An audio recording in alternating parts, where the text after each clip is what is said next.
आप देखो रोड पे कहीं कुत्ता को देखना, कुत्ता जो होता है ना कभी भी सीधा नहीं जाता, वो दाएं बाएं आजू बाजू देखता चलता है। हर थोड़ी देर पे जो भी आते जाते लोग हैं उनको देख के भौंकता है, पीछे की तरफ भौंकता है, थोड़ा देर रुकता है फिर चलता है। और वहीं आप आकाश में उड़ने वाली एक पक्षी को देखना, पक्षी जो होती है ना उसका सीधा डेस्टिनी होता है, सीधा डेस्टिनेशन होता है, सीधे आगे की तरफ सिर्फ और सिर्फ देखती है और आगे की तरफ जाती है और उड़ती है और अपने लक्ष्य पे ही जाके वो रुकती है, बीच में कहीं नहीं रुकती है।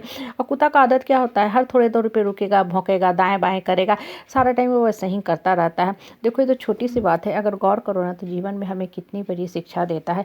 ये क्या बताता है कि जो इंसान को बढ़ना होता है ना वो आगे पीछे दाएं बाएं लोगों के फीडबैक कमेंट पे कभी भी ध्यान नहीं देता है, वो चुपचाप मौन रख के अपना काम करता रहता है और अपने लक्ष्य पे पहुंच के ही रुकता है। और जो इंसान वाहियात बेकार खाली पीली बैठने वाला होता है ना उसका नेचर जो होगा ना बिल्कुल कुत्ता की तरह होगा। मतलब वो हर थोड़ी देर पे आएगा, नोचेगा, झगड़ा लड़ाई बेवजह करता रहेगा, कन्फ्लिक्ट आर्गुमेंट में उलझा रहेगा, पास्ट की बातों को लेके, फिजूल की बातों को लेके, पड़ोसी की बातों को लेकर के, काम वाली दीदी आंटी की बातों को लेके सबसे उलझता रहेगा। क्योंकि इस तरह के जो लोग होते हैं ना, जो लोग बेकार के आर्गुमेंट कन्फ्लिक्ट करते हैं, उनके लाइफ का कभी भी कोई ऊंचा मकसद गोल स्ट्रैटेजी नहीं होता है, कभी भी लाइफ में उठने वाली उनकी सोच ही नहीं होती है। देखो जीवन में दुख दर्द कष्ट क्लेश परेशानी परिस्थिति जो भी है ना वो बेसिकली अभिशाप या कर्स बन के नहीं आई है आपको दुख देने के लिए।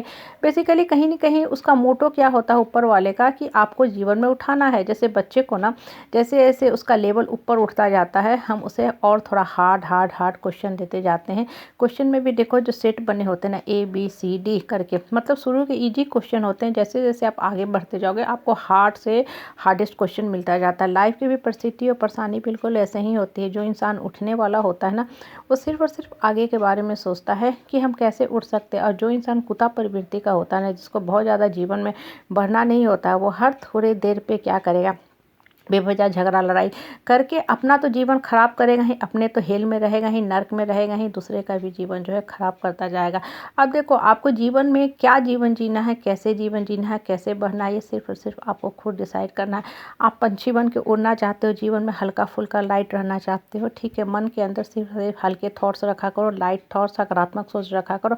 जितना ज़्यादा देखो आपके मन में नकारात्मक सोच चलेंगे ना आप अपने आप में बोझिल फील करोगे, आपको जीवन ही बोझ लगेगा और आपको लगेगा वास्तव में हम धरती पे बोझ है, जबकि ऐसा होता बिल्कुल ही नहीं है।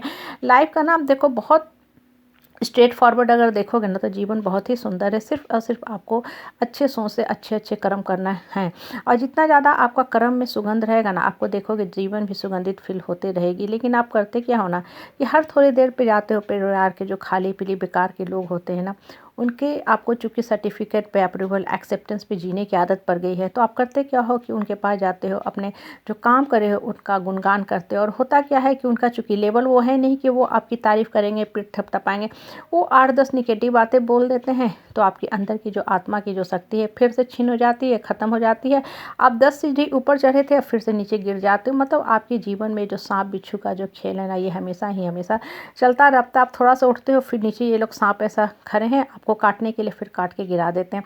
इसलिए देखो जीवन में अगर ऊपर की तरफ बढ़ना है ना तो सिर्फ और सिर्फ मन को ऊपर वाला से जोड़ो। बचपन से ही हम सब सुनते आए हैं साधुओं की जमात और सिंहों की झुंड नहीं होती है। देखो इसका भी बहुत डीप मीनिंग है। इसका मतलब क्या होता है कि साधु लोग को ना गॉसिप नहीं करना होता है, चुपचाप मेडिटेशन करना होता है, ध्यान करना होता है, ऊपर वाले को याद करना होता है, तो अकेले में बैठते हैं, एकांत में बैठते हैं। और सिंह क्या होता है, सब मजबूत होता है तो किसी को किसी के सहारे की जरूरत ही नहीं होती है, तो इंडिपेंडेंट है अपना प्राण का रक्षा करने का। यही चीज़ हमारे ऊपर भी काम करता है। अगर आपको जीवन में उठना है, अकेले में बैठो, चुपचाप बैठो, एकांत में बैठो, ऊपर वाला से बातें किया करो कि हमको लाइफ में ऐसा वैसा परिस्थिति है, परेशानी है, और सोचा करो आपको हल मिलेगा ही मिलेगा।